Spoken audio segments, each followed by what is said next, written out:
Venjaramoodu കൂട്ടക്കൊലപാതക case പ്രതി അഫാനെതിരെ ആദ്യ മൊഴിയുമായിട്ട് എത്തിയിരിക്കുകയാണ് മാതാവ് ഷമീന. അഫാൻ ആക്രമിച്ചത് തന്നെയാണെന്നും ഭർത്താവ് അറിയാതെ 35 ലക്ഷത്തിന്റെ കടബാധ്യത ഉണ്ടായിരുന്നതായിട്ടും ഷമീന കിളിമാനൂർ SHOയ്ക്ക് മൊഴി നൽകിയിരിക്കുകയാണ്. ആക്രമണം നടന്ന ദിവസം 50,000 രൂപ തിരികെ നൽകേണ്ടതായിരുന്നു.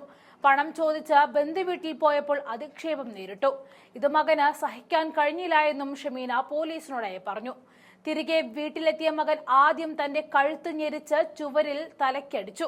ഇതോടെ ബോധം നഷ്ടമായി. ബോധം വന്നപ്പോൾ അഫാൻ ചുറ്റിക കൊണ്ട് തലയ്ക്കടിച്ചു. കുടുംബത്തോട് ആത്മഹത്യ ചെയ്യാൻ തീരുമാനിച്ചിരുന്നതിനാൽ യൂട്യൂബിൽ ഇളയ മകനോട് പലതും സെർച്ച് ചെയ്യിപ്പിച്ചിരുന്നുവെന്നും ഷമീന പോലീസിനോടായി പറഞ്ഞു. ആശുപത്രി വിട്ട ഷമീന ഭർത്താവ് റഹീമിനൊപ്പം അഗതി മന്ദിരത്തിലാണ് ഇപ്പോൾ കഴിയുന്നത്. കസ്റ്റഡി കാലാവധി അവസാനിച്ചതിനെ തുടർന്ന് അഫാനെ ജയിലിലേക്കും മാറ്റിയിരിക്കുകയാണ്.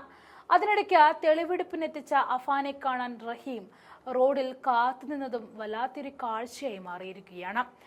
പേരുമലയിലെ വീട്ടിൽ തെളിവെടുപ്പ് കഴിഞ്ഞ ഫർസാനെ ബൈക്കിൽ കയറ്റി സ്ഥലത്തേക്ക് അഫാനെ കൊണ്ടുപോകുന്ന വഴിയിൽ വെച്ചായിരുന്നു അദ്ദേഹം മകനെ ഒരു നോക്ക് കാണാൻ നിന്നത്. കൊലപാതകത്തിന് ഉപയോഗിച്ച ചുറ്റിക വാങ്ങിയ കടയ്ക്ക് സമീപത്തായിട്ടാണ് റഹീം സുഹൃത്തും കാത്തുനിന്നത്. അഫാനെ തെളിവെടുപ്പിനായി കൊണ്ടുപോകുന്ന ഏതാനും ദൃശ്യങ്ങൾ കാണാം.